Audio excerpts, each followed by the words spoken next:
Good afternoon from Ithaca, New York, home of Cornell University. I'm Nicholas Phillips, and we're so glad you're joining us for some awesome programming today.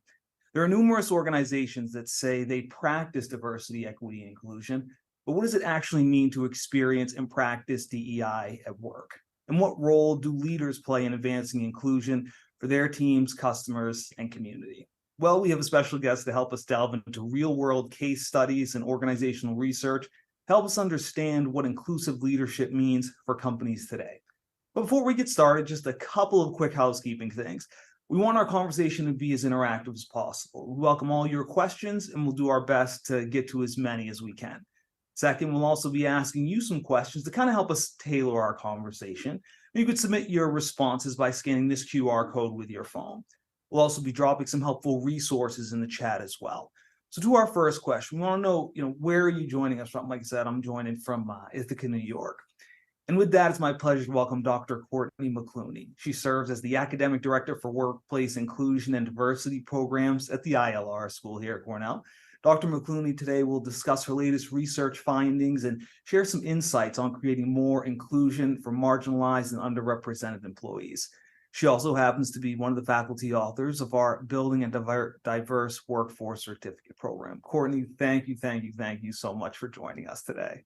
Thank you so much for having me, Nicholas, and welcome to all of you. I'm excited to have this conversation.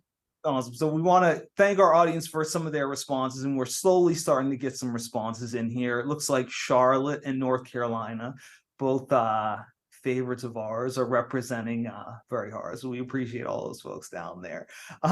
So my first question, Courtney, I really want to kind of take a brief step back.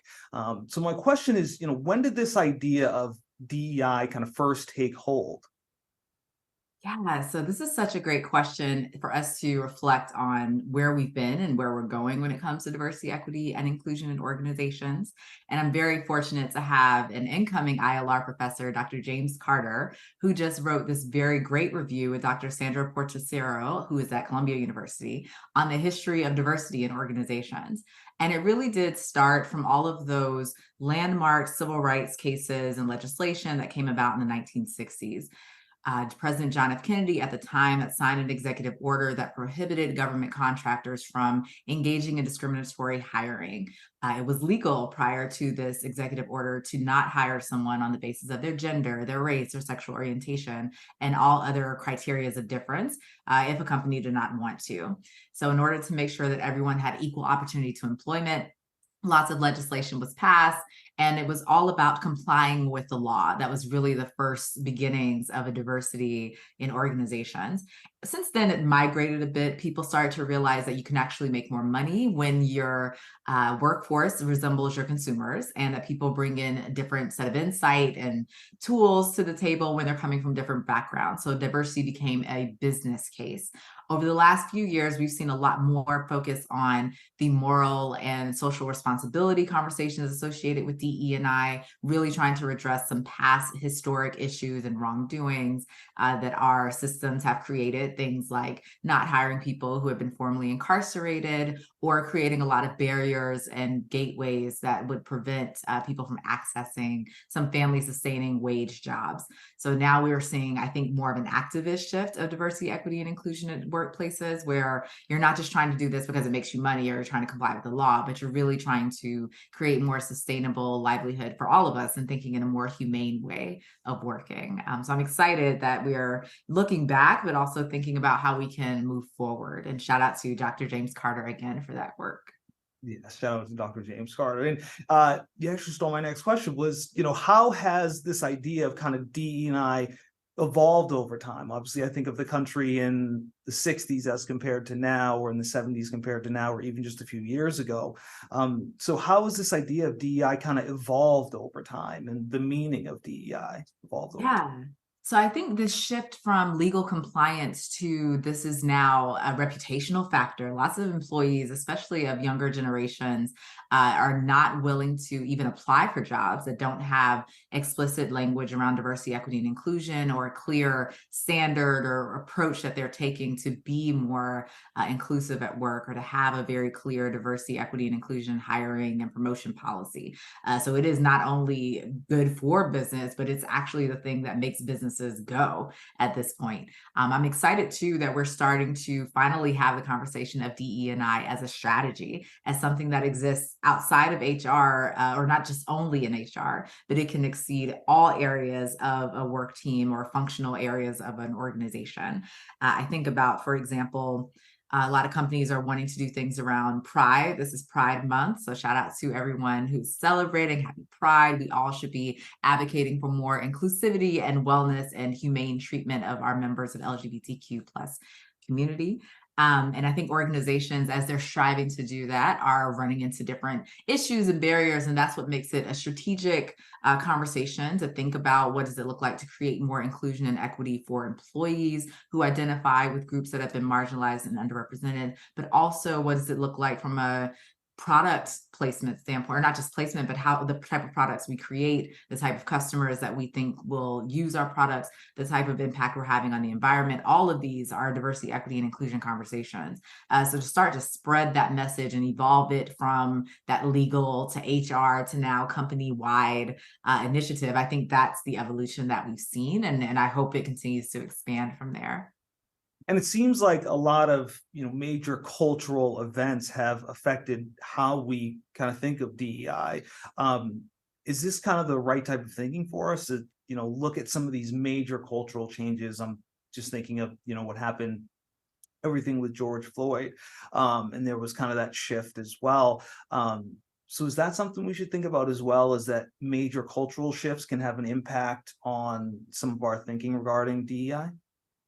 It certainly has. And what I have appreciated about this awakening and awareness of the various systemic issues that are ongoing in our society is that organizations are not separate from what is happening inside of the world or around the world. Indeed, they are part of these systems and institutions. So I think prior to 2020, there was sort of even if it was unspoken, a widely understood approach that that's something that happens out there and we don't have to address it in here. The only DE&I issues most companies were concerned about were directly affecting them and their employees, and something that could be measurable, like how many people of a certain demographic group do we have here, or how many contractors and suppliers have we reached out to that identify with these underrepresented groups.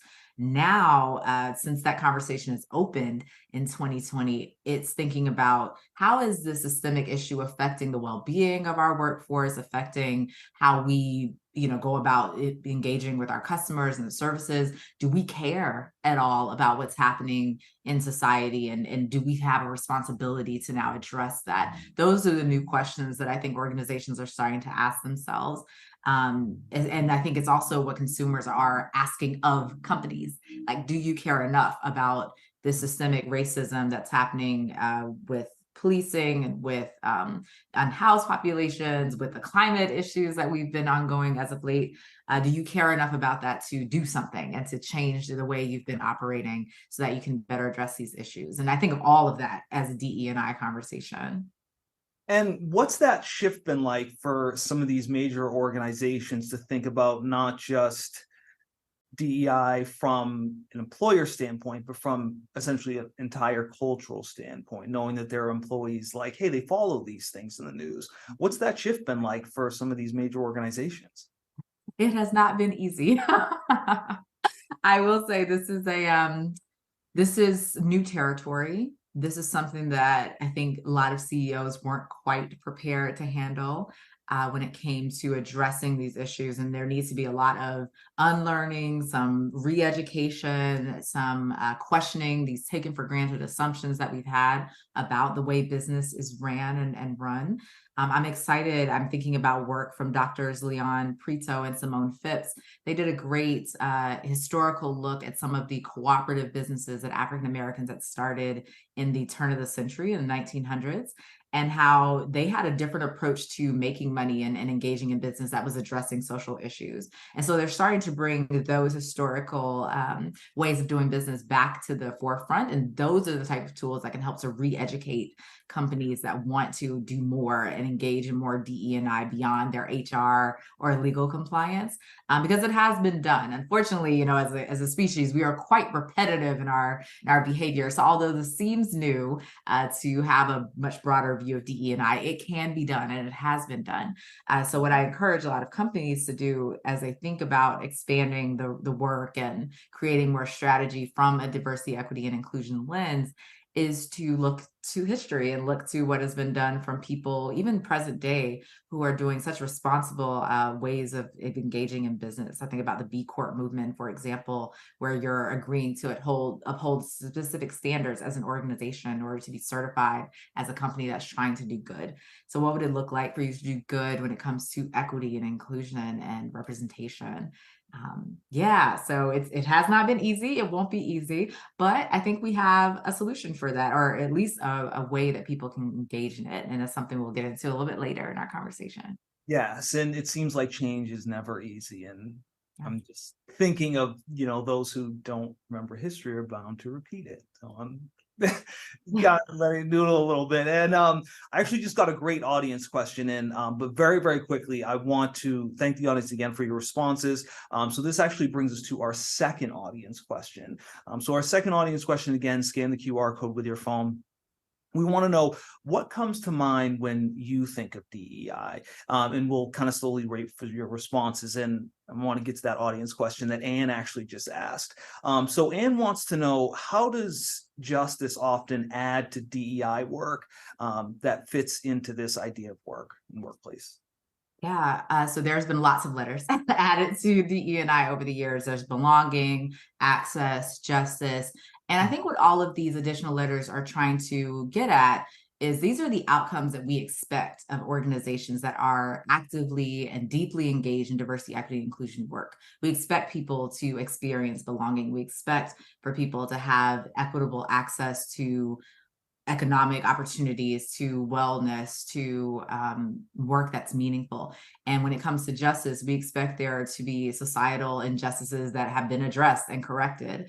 And what that can look like for organizations is revisiting some of your policies around hiring people who have been formerly incarcerated. I'm thinking about the emerging cannabis industry, and when it became a more legal form and recreational drug, the first recipients of a lot of the benefits of a now legal industry were not the people who had recently been incarcerated for engaging in that same behavior.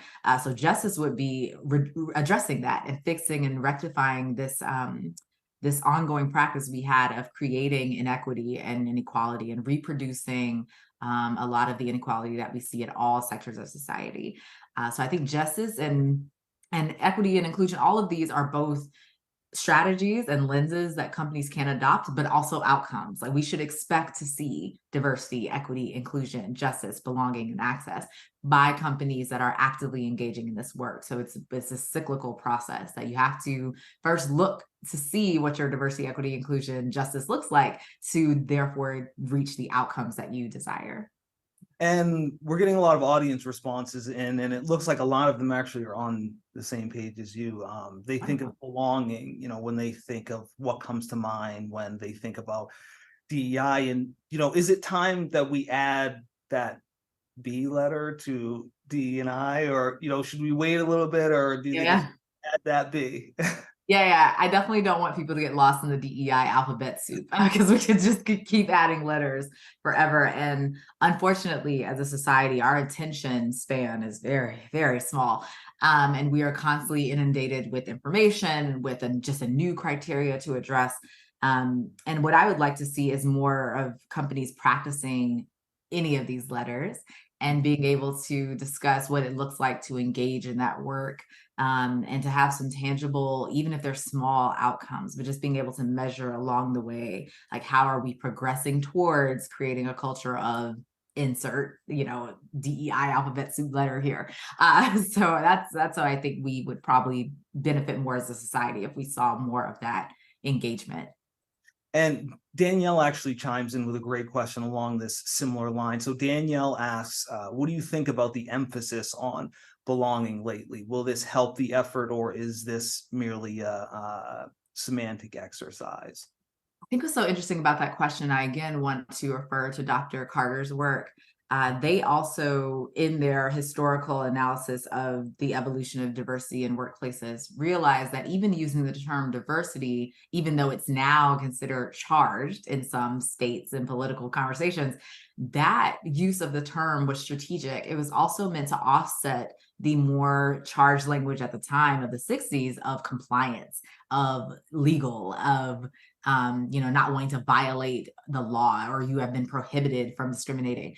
A lot of the HR practitioners during the Reagan era were realizing that their funding for equal opportunity was being cut. So in order to maintain their work and to continue going as a field, they started using the word diversity very strategically. And so I don't think using the term belonging is by accident. I think it's a little bit of a strategy, right? Like, belonging is such a nice word. It's not one that can be easily contested, unfortunately, and politicized as a lot of other words. That does not mean that it's more powerful, less powerful than these other things. Anything can, of course, become just a semantics exercise and a distraction away from the real work. But I can see why it has been used, and there's nothing wrong with it as long as we know what it means and when we put it into practice at our companies. Mm.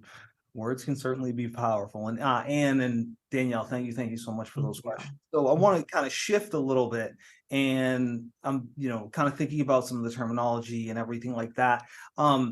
What does it mean to practice DEI? To take some of these ideas and actually put them into practice in the workplace. I am so excited to have this question. Because I want to spend a moment, talked about semantics, emphasizing the word practice. Practice itself, I think, is what's missing in the DE&I work in organizations. Oftentimes, companies are hesitant to start the work because they are fearful that they will make a mistake, that they will violate some sort of law, or that they will anger and alienate a potential segment of their consumers or workforce if they do anything around DE&I. And so what I love about the word practice is that it implies you are not meant to get this right the first time. You are meant to improve over time, but that takes repeated, continuous actions. And I want to get real literal for a second. One of my favorite podcasts calls this Etymology Corner. And let's talk about the word practice. So practice is both a noun and a verb. And the noun version of practice means the application of an idea or belief and a habitual way of doing something. So it's putting into practice what we believe. So organizations that claim to value diversity, equity, and inclusion, or to value the humanity of their workforce, that they care about and people of color, Black people, that they want to address systemic racism, how are you putting that belief, that value into practice? That's a good question that we can start to ask of organizations. The other side of that definition is the action part, the verb. And the verb definition of practice is to perform an activity or exercise a skill repeatedly and regularly to improve or to maintain one's proficiency. That's something I'm also not sure if companies are aware of, that in order to engage in DE&I as a practice, that means you have to continuously engage in it, not start and stop depending on who's president at the time, or how does our workforce respond to this? Like, maybe we should stop. That angered some people, but instead think about it as practice or skill. And this is an exercise that we're doing. And we are meant to strengthen our muscles over time. And with that, we can take on more things. But we are expected to improve over time. I think that's the two parts of that phrase, is that yes, it's okay to not get it right. And although that phrase "practice makes perfect" exists, it's also unattainable. Perfection is not real, right? It's like we have to let go of this idea that we'll ever be perfect at DE&I, but it does not mean that we shouldn't practice it. At the same time, practice, make mistakes, learn from them, and then do better, right? I think that's that accountability piece. And this is also leaving a lot of room for companies to have grace. Like, yes, you are going to fumble and make mistakes. Sandra Cha, Stephanie Creary, and Laura Morgan Roberts wrote this great piece on relational fumbles that happens whenever we are engaging in work around diversity, equity, and inclusion. And I want to shout out those doctors for having that language too. Like, yes, you are going to fumble this work. You're not going to get it right all the time. That does not mean that you shouldn't keep practicing it. And over time, you should expect to see change, growth, improvement in your performance, and not performance in the light sense, but like you are actively engaging in this diversity, equity, and inclusion work. So to practice that looks like, I think, in real time, putting your money where your mouth is if you want diversity, equity, and inclusion to expand across all of your operations of your organization, there needs to be designated resources, personnel, time, and just energy to those efforts. Too often, diversity, equity, inclusion officers are left with no budget or no team or no one whose full-time work it is to ensure that diversity, equity, inclusion is being practiced. And it's all on their lap to just make sure the organization looks good and is doing some work around DE&I. But a practice implies that you're actually trying to get better. And so therefore, you should, of course, create targets and goals, but at the same time, balance that with a lot of resources and knowing what that looks like for your specific organization. I'll stop there because I can talk about this forever. I want to make sure we have a conversation here. No, it's great. I love this idea of, practicing and everything like that. Huge basketball fan. So I'm thinking, Kobe didn't become Kobe overnight. He continued to work at it. And, this idea of continuing to work at DEI and, continuing to improve. I love this concept. And this actually makes me think of, a great follow-up question that I've been kind of stewing about. And my question is, what is something a lot of organizations maybe do or say to make it seem as though they're practicing DE&I? Yeah. I think a lot of organizations right now are stuck in their programming cycle where every month, this month is Pride Month, and that alerts organizations that we should pull out our rainbow decorations, we should change our logo, we should invite a speaker who is part of this community, we should go to a parade. And then next year they do the same thing over and over and over. And although that is a repetition, I'm curious, to what extent are your themed programs actually changing the lives and the impact of your work on communities that have been historically and continue to be systematically excluded and exploited and marginalized, et cetera. So what does it look like to practice it but continue to evolve it, right? Like, we're not just, we know it's Pride Month, so we have to put on a program, but what is your ultimate end of life, never going to reach goal as an organization when it comes to uplifting and supporting and affirming the lives of people who identify as lesbian, gay, bisexual, transgender, queer, and plus a gender expansive community? Do you have goals that are tied to them that aren't, something that you want to achieve in the next quarter? And so I think there's a lot of things working against organizations when it comes to expanding and evolving their practice. And one of it is comfort. It's so easy to just keep doing what we've been doing over and over. But to expect different results after engaging in the same practice is, one of the lay term definitions of insanity. So how do we make sure that we're actually trying to do better and doing better as organizations? I think is going to be really important for them moving forward.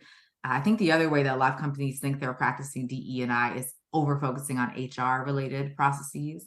So trying to make sure that they are expanding their recruitment pool and their hiring pool, but not necessarily changing the hiring practice itself. Like, yes, we want to hire people for user experience research, for example, but they must have PhDs. Well, you're already pulling from a not super diverse pool of people by making that a criteria, a credential for someone to come into this work. Instead, can companies think more outside the box and think about hiring people who have the skills, even if they don't have the credentials? This is the Opportunity at Work group, I think, is doing a great job of pushing more companies to think about hiring beyond the paper ceiling when it comes to identifying specific credentials. So thinking beyond the HR, just who is here, but how are we engaging in this HR practice? Are we designing our companies to actually generate those outcomes we're looking for, like justice and equity and inclusion? And stuff that companies have direct control over are things like pay, for example, right? As a country, we still do not have family sustaining wages across the board. So what would it look like for everyone at every position in any organization to have a wage where they do not have to work multiple jobs to make ends meet? that is something that a lot of companies have direct control over. And again, are they thinking of this as a DE&I issue? Is that something they could put into practice? Like, let's try to see what happens to the lives and well-being of people when we give them stipends of X number of dollars per month, like we did during COVID.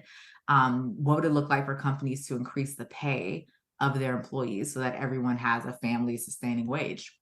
Well, like, practice it, put it into practice, experiment, see what happens, see what your turnover looks like, see what your consumers look like, and be willing to explore like that outcome. That's something that I hope we see more of as companies think about putting it into practice beyond the surface level and actually evolving their work. And how do we let companies know that, like, hey, this is practice, like you're not going to get it right every single time, but it is okay to, stumble here or there? How do we kind of support companies and organizations and say, like, hey, this is practice. It's going to take a little while to get there. What's the best approach? Yeah, I think for a lot of senior leaders, unfortunately, as you rise through the ranks of organizations, I think there is this subconscious stripping away of your own humanity. There is a lot of felt pressure that I am a role now. I am a CEO. I am a CFO. My life is not my own. I'm no longer human. I'm someone who can't make a mistake. I'm someone who, all the decisions fall on me. And we can think about redesigning our organizations to actually make more sense to our lives as humans.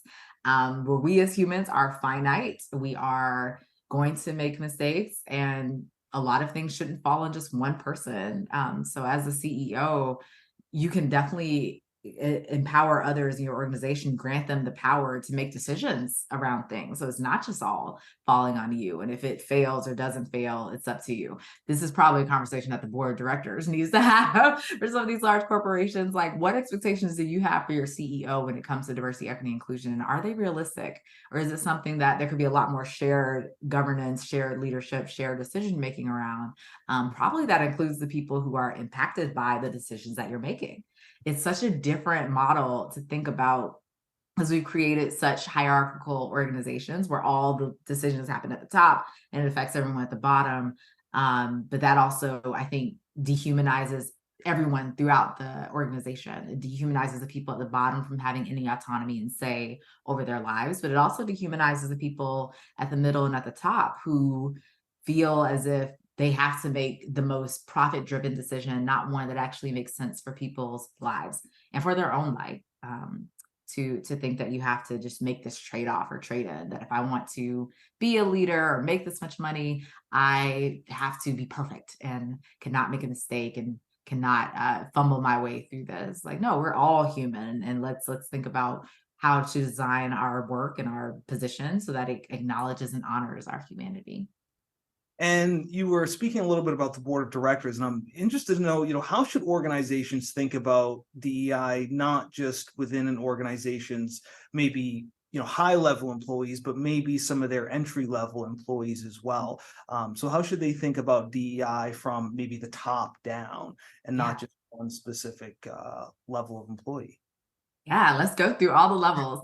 So I'm thinking about my research projects that also reflect this. I had a paper that came out recently with Dr. Tiffany Trevatowski and Dr. Morella Hernandez, and we studied women on corporate boards. And what we found, which is so interesting in that space, is a lot of corporate boards still lack a lot of diversity when it comes to gender and race specifically, but they have made some strides and efforts. There was a bill at one point that was trying to create some sort of quota system that companies had to have at least one person from marginalized racial group, gender group, and sexual orientation on their boards in order to trade on NASDAQ. And I think that has since not passed legislation, but there are a lot of conversations about it. Before these women on boards, although they were there and represented, they didn't feel that they had the same, what Dr. Cornell Robertson calls contributive inclusion, that they can't contribute at the same level in the same manner as the other people on the board. Because being one woman of 12 or the only or one of a few, there were still lots of concerns that how I say things is more impactful than what I'm actually saying. If I'm too loud, if I'm too shrill, Instead, I modulate and modify how it is that I'm presenting myself so that people will actually take me seriously and listen to me. And so that's a contributive injustice. Like, I'm not able to contribute equitably, even though I'm at the top rungs of organizations. And then when it comes to CEOs and people who are in the executive office level, I'm thinking about some recent work by Dr. Sally Maitlis over at Oxford University, where she was looking at the mental health and well-being of CEOs. And it has been declining for quite some time now, that once people reach the C-suite level, their mental health status deteriorates rapidly. Um, and I think part of that, again, is this denial of their own humanity and the overworked hours, but also the felt pressure that you have to make all these decisions that impacts people's lives. And we see really high rates of suicide amongst white men, even who are in their midlife stage, even if they're at really high levels of organizations. So I'm thinking that we need a lot more wellness-centered interventions at that level, to, again, remind people of their humanity and create more equity there, because it is certainly seeping into their mental health. When I'm thinking about the folks who are at the middle managers, this is some great work by Dr. Stephanie Creary and Nancy Rothbard and some of their students over at the Wharton School. They did a fantastic study looking at middle managers and how they are really the key drivers of a lot of diversity, equity, and inclusion practices. That the organization at the top has set their values and beliefs. The people underneath are the primary recipients. So it's up to the people in the middle to make sure that this happens. And unfortunately for that group, there's a lot of pressure on both sides to be the fantastic, wonderful manager, but also adhere to all the budget cuts and resource constraints and all these other pressures that are coming from the top. So that group both has a lot of legitimacy to enact a lot of these DE&I practices, but also needs a lot of training and help. I want to shout out Dr. Aaron Thomas at Upwork. They've done some great work with their managers and leaders over in that space to try to activate and unlock more of this training around how you evaluate people, how it is that you create equitable workflows and work streams and work allocations for folks. And just thinking about more intentional ways of creating support for groups in the middle. Now we're coming to our entry level folks. And as a proud millennial, I look with pride on the generation coming after me, Gen Z.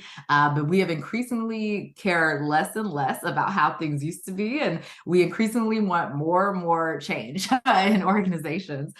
So what I'm seeing at the entry level is there is an immediate desire for wellness resources. People are willing to take pay cuts if it means they can stay and work from home, or if it means that they have, unlimited paid time off, or whatever sort of resources that these companies have said that they offer, but not really expect you to take advantage of. And I think it's important that we allow that, because some of my work on code switching that I've done with Dr. Miles Durkee, now I think everyone on the team is almost a doctor now. So Serenity Lee, still in graduate school at the Wharton School, but Dr. Katrina Rabatham, Dr. Richard Smith, shout out to them, recent PhDs, and Dr. Miles Durkee over at Michigan. We were looking at code switching amongst Black professionals, and what we found is that when your workplace, even if they state that they value diversity, and this is also related to work by Dr. Sonia Kang, even if they say they value diversity, there's still a lot of biases that happens when people are actually trying to have their humanity addressed and affirmed at work.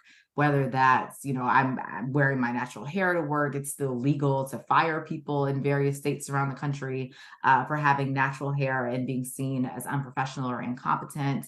So some people engage in things like whitening their resumes, making sure that their names sound white, or that any sort of affiliations they have in terms of extracurricular activities are not signaling their racial ethnic group. And what that does is create a lot of inauthenticity that generates some resentment, and it can also contribute to burnout in organizations.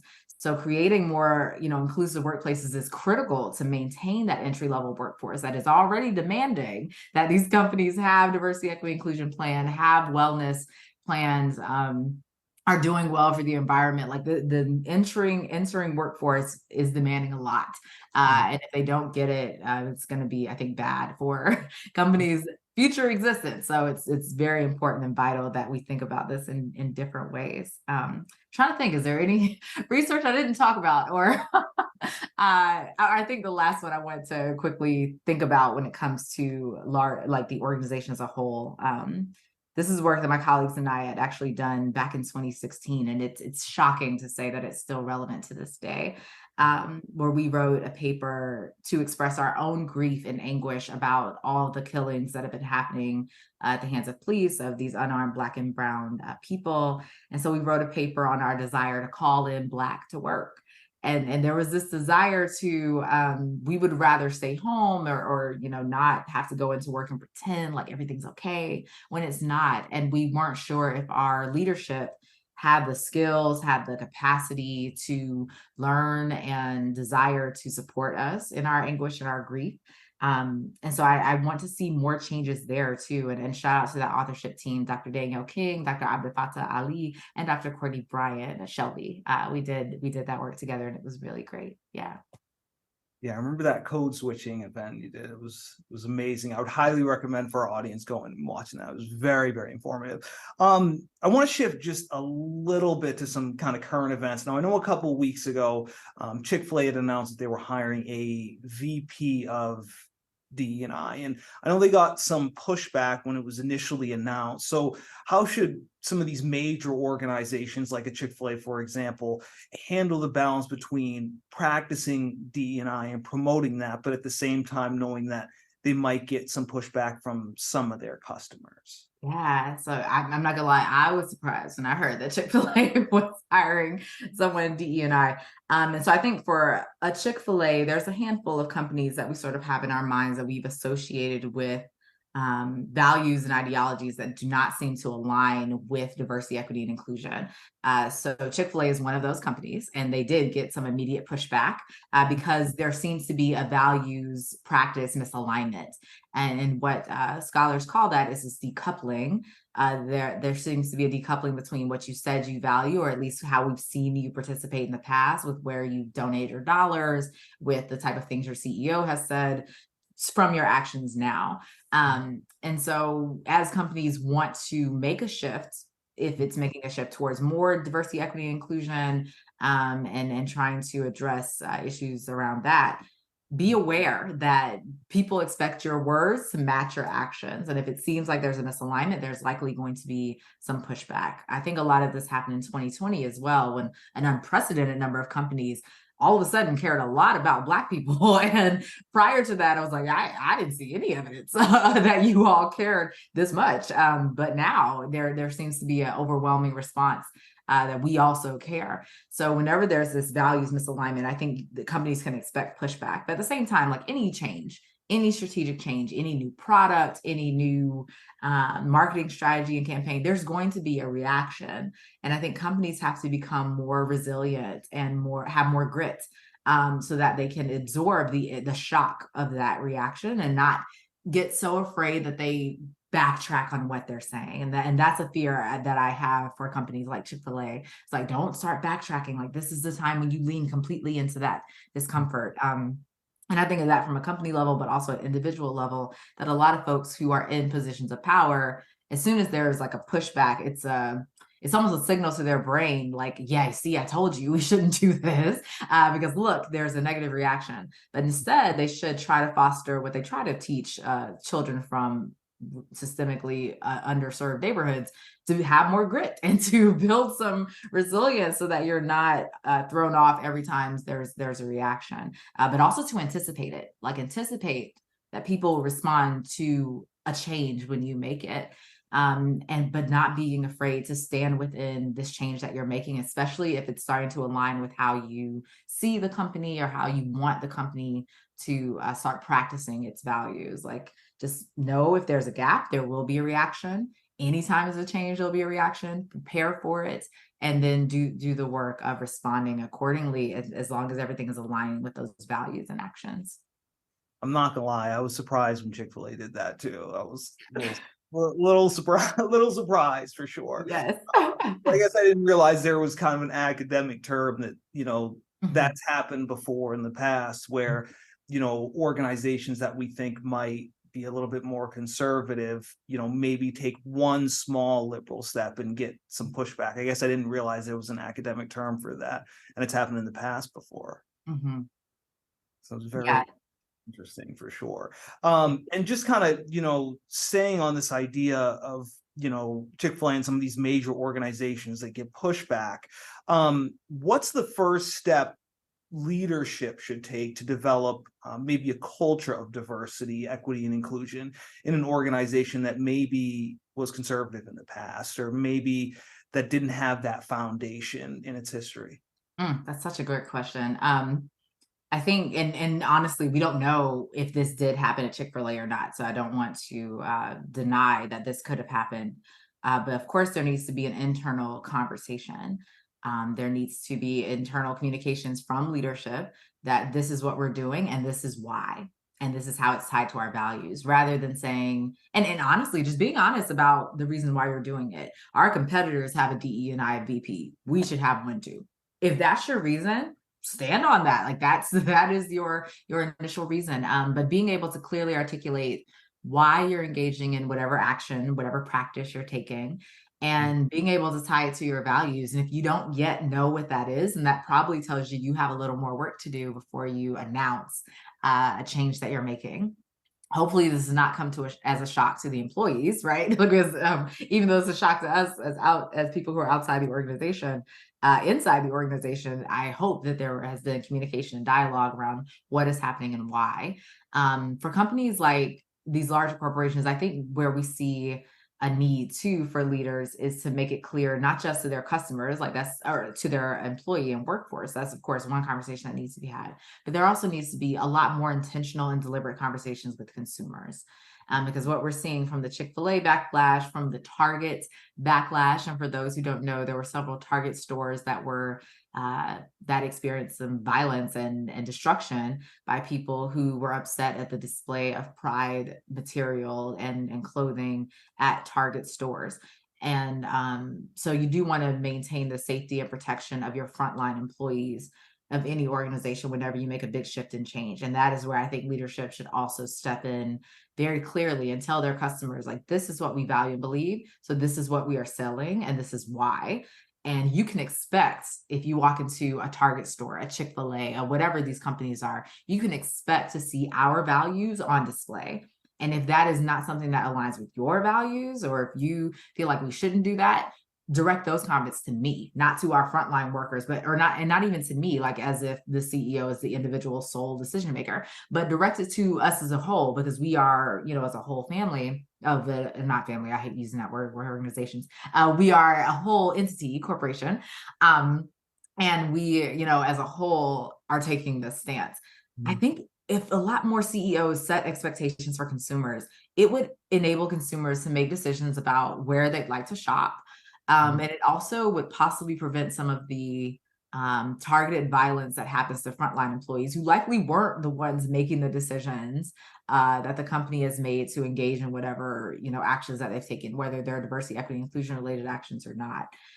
So, that internal conversation with the workforce, being mindful about how this will affect your frontline employees, communicating directly with consumers and set expectations for those consumers. Like, this is what you can expect when you come to shop at our stores. When you call our hotline, expect to hear different voices than just the ones you're used to, right? It's like, that's all of those expectation settings can also make a difference. Yeah. And, thinking about, some other current events on this similar line, I'm thinking of, Florida and then Texas a little bit, but, mainly Florida, where Kennedy DeSantis had mentioned, cutting funding to DEI programming and everything like that at some of the state universities down there. Is there a lot of funding in DEI programming? It seems like this was more of kind of a ceremonial move. But are there huge budgets at universities for DEI programming and DEI funding? Yeah, it's always relative, right? I think the largest budgets of a lot of the universities I've been to has been athletics. So like compared to that, not at all, right? And a lot of the state schools in Florida, I would imagine, that there's a disproportionate budget allocation, but it is a real concern. And so this is where I see the federal government is having a decoupling value misalignment between what their stated values are. There's an executive order that government employees have to comply with racial equity standards that as set by the federal government and their, racial equity committees. And that is now misaligned with some of these state level governments that are actively, cutting funding and gutting DE&I programs. So this is where I would hope to see more federal government supports and, I don't want to say intervention per se, but at least addressing this misalignment that we as a whole, as a nation, as we, decided we want this federal government, this is how we want to move forward as a society. And if you're not on board with that, then we need to figure out how to now relate to each other, if we're going to stay, as a country. And I'm thinking about the specific employees. I saw this was one of the questions that came up in the chat, like, what do we do as a DE&I practice? And this is where I see the idea of DE&I becoming a strategy and not just a name is really valuable and important. When you're all about leadership development, when you're all about your marketing campaign or strategy or your recruitment strategies, DE&I affects all of that. So even if they're quote unquote gutting what's DE&I, when it's embedded in everything that you do, you can't gut it, right? It's like it becomes indispensable. If it's very clearly associated and distributed throughout an organization and its processes. So that puts pressure on you leaders to make sure that DEI is so deeply infused into everything that you do that you eventually don't need a separate office for it because you all are actively practicing diversity, equity, and inclusion. But like we said, this practice takes time to get it to that point. But if that is where, several states are headed, we can kind of look at Florida and Texas as examples of how some states are thinking about their worth and what other states need to do, and what people who are currently inside of organizations that are battling this is thinking about how to more clearly and deliberately integrate DE&I strategy and thinking into all of your work, so that it's very clearly an indispensable part of your organization. And Adriana, we want to thank you for that question. And another great follow-up question we just got from Renee along kind of this similar line was, Renee was asking, how does organizations sustain a DEI program when the burden of educating, creating content, and training fall on marginalized and underrepresented individuals? So as this work is, if it starts in the DE&I office, or if it's integrated throughout all the organization, there has to be, again, those dedicated time, energy, and resources. And usually that means hiring more folks and making sure that there is a dedicated team of folks who are there to do this content creation, this education, this training, and being very clear about what qualifies people to do that work. Oftentimes, this is a catch-22 when it comes to DE&I work. Lived experience is valuable and important and necessary.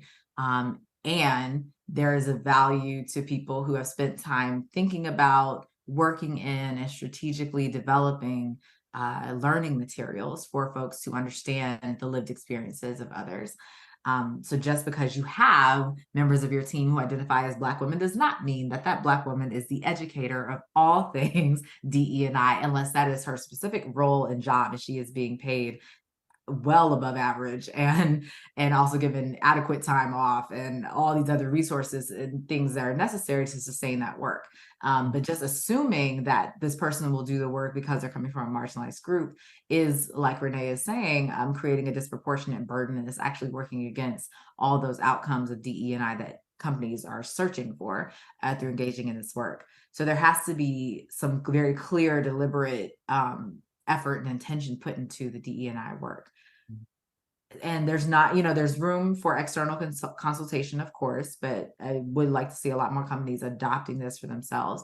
And maybe that means having an ongoing relationship. When we think about those practices, like perhaps you need an ongoing relationship with some of these well-qualified, usually Black and Indigenous and or other marginalized group led DE&I consulting firms that are partnered with you throughout your journey, because they clearly have or are dedicated as the people who are providing the content and training and the resources. Perhaps that is what your organization needs, and have them on a long-term basis, not just one-off project. We had an incident, please come help us resolve that just for the next incident to come along.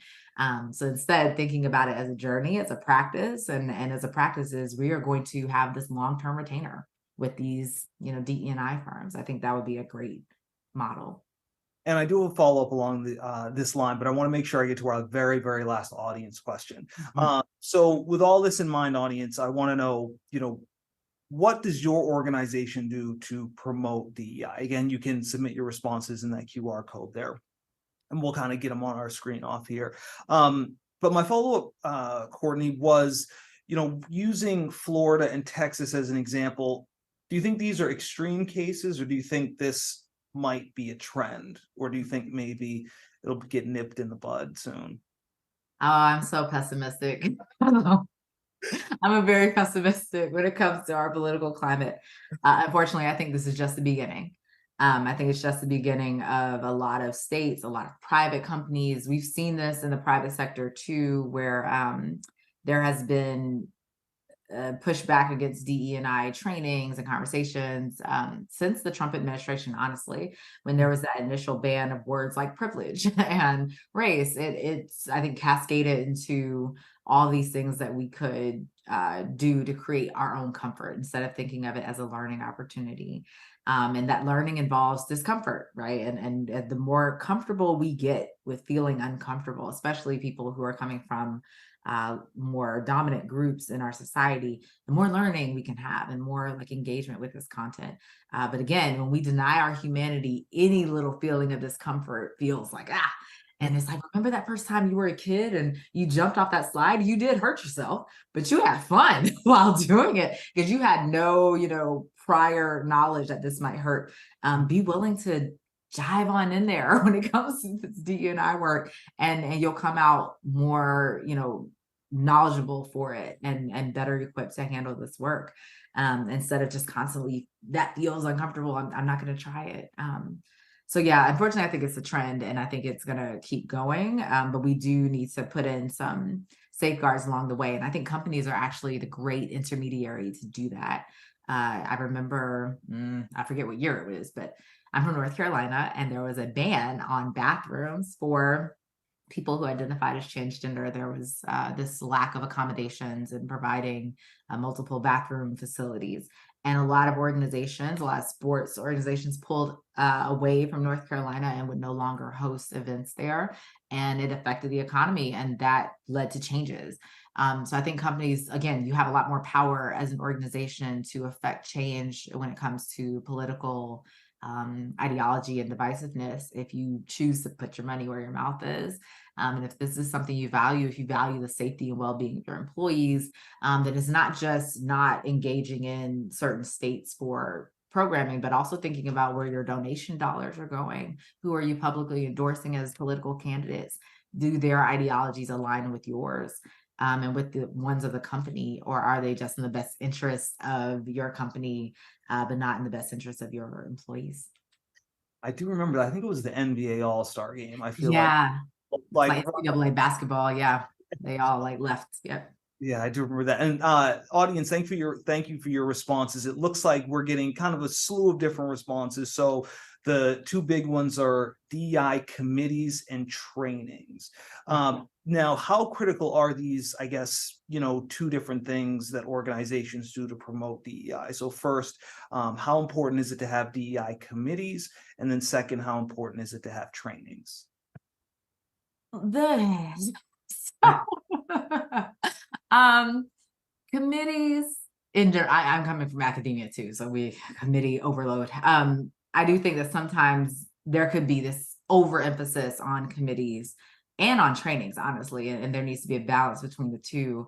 The overemphasis on committees, I think it becomes more busy work unless again there's dedicated resources and time. But if this is taking away from your day-to-day work and it's like the volunteer work you're doing on top of it, that's probably not in the best interest of the individual employee. That can contribute to burnout, especially if the committee itself has no power to affect change and make decisions and actually influence the direction of organizational processes and structure. If your committee lacks that, then it's probably, just for show and not actually creating change in the organization. And it's probably not a good use of time. Trainings, on the other hand, I think of trainings, we need to rethink what we mean when we say DE&I trainings. There's been a great, body of research that's now showing the ineffectiveness of a lot of DE&I trainings, usually because they're one-off They're like, check the box. You did this. You now know how to not harass people. Instead of, again, thinking about training as learning, as a practice, as something that is ongoing, like every month, every week, every something, you are learning about a different way of living, working, and engaging with people who are different than you. If that's the approach we take to training and learning, it'll never end, right? And we can think about it in more micro ways, like let's spend the next month digging deep and thinking about what it means to be authentic at work. That's such a small topic, and instead we try to lump it all together. Like, let's do a big DEI training once a year. And I'm so overloaded with information that I couldn't even tell you at the end of the training like what I learned. But if we break everything up and think of it as just ongoing beads of knowledge and thread that thing through, I think it'll sustain itself and it'll be a better use of time.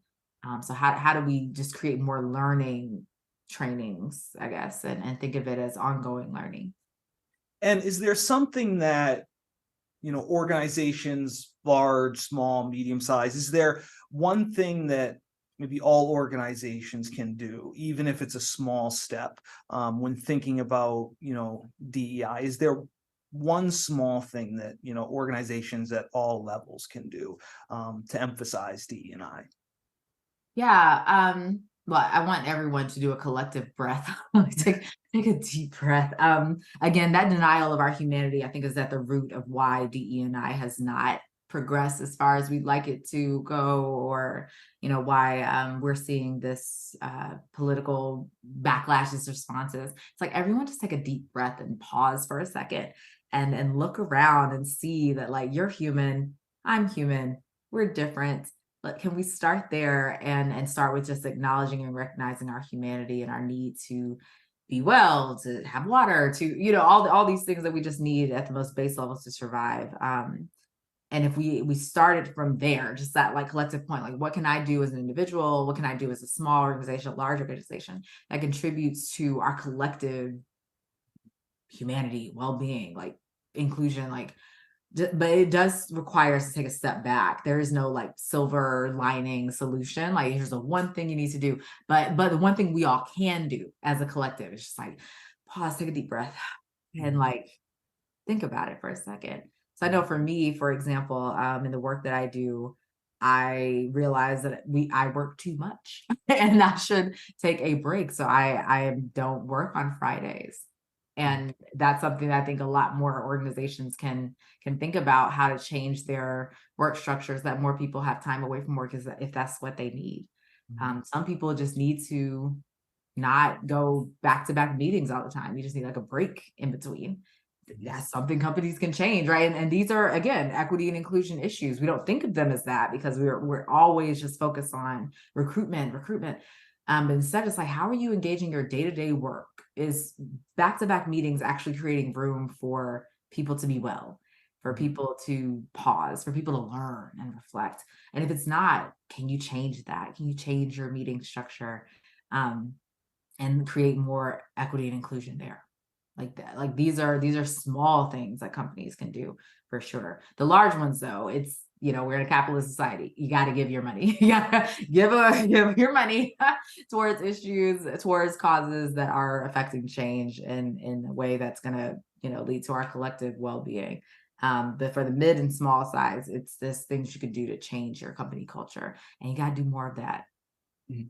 And I'm wondering if you're optimistic about the future. Obviously we had mentioned Chick-fil-A earlier, with that huge step in hiring a VP of D&I, but are you optimistic about the future that a lot of major organizations will take that step and say, hey, we really need to address DE&I? Yeah, that's a good question. I'm ambivalent. I guess I'm more in the middle.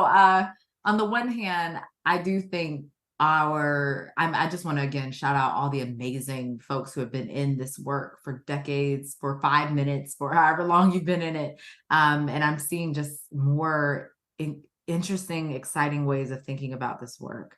And I think it is starting to infiltrate and change organizations. So I am optimistic that there will be a shift in how it is that we're doing this work, and in the need and desire for more visible, power laden, decision-making, resource-filled DE&I roles. Like, I am optimistic that will come in more organizations.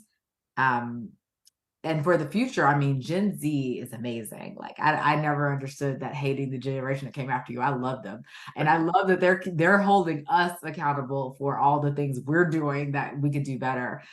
So I'm excited for whatever future they're bringing in. I'm here for it. And I want all of that for all of us. It's like the children are ready. They are ready. We just have to follow their lead because they are ready when it comes to being well, taking care of themselves, and demanding change where it's needed. And so I am all for that. Awesome. I got you to say you were optimistic about the future. That's a great, Yeah. great thing to end on. Courtney, thank you so much for joining us. Audience, thank you so much. Yeah. Last really quick thing, Courtney, is if you could kind of leave everybody with, one nugget or one thing to think about as they get back to work. What's that one thing you would want to leave them with? Yes. Think about one thing you can put into practice today and give yourself at least the next 2 weeks or so of practicing this one thing every day. One of my mentors would practice looking at themselves in the mirror every day and acknowledging the visible identities that they see. They would say, so I would example say, hello, good morning, Black, cisgender, able-bodied, heterosexual woman. And just having that mindset that this is the identity I'm carrying in with me to the day, it changes how I interact with people who have more or less privilege and power than I do. So what could be that one practice that you put into your day-to-day that reminds you to put on that DE&I lens, that reminds you to try to create a little more inclusion and belonging for others, and that reminds you to continue in this work, even when it gets hard. Like, practice that one thing every day for the next 2 weeks or so, and see what happens, see what comes of it for you. I love that idea. Practice Yeah. makes someone perfect. I love that. Courtney, again, thank you so much. Audience, thank you so much. We have just one last thing, give us an idea of how we did, how you liked our conversation. We'll put up a QR code where we can get you some of your responses in, and we'll look at that after we finish up. Again, Courtney, thank you so much. Audience, thank you so much. And we'll see you at the next keynote, and have a good afternoon. Thank you, everyone. Thank you, Nicholas.